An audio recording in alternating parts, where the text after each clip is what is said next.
kalsada ito. May malaking bato nakaharang sa daanan ng gulong.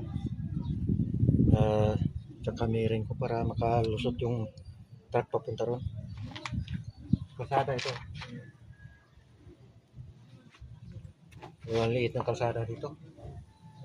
Kailangan tibagin ito. Hindi makadaan.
Ito yung sitwasyon kasi oh. Wala.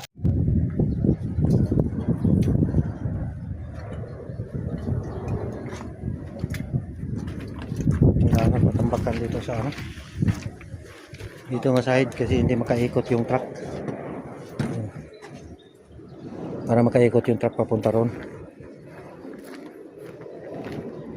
Dito kasi patambakan namin. Itong butas na ito. Mga 10 truck ito or 12. Baka 12 ka truck. So hindi siya makaikot. Kailangan tambakan pa namin ng bato. Ayan. Papunta. Maliit kasi yung kalsada dito. Kaya hindi makaikot yung truck. Hindi makamaniobra.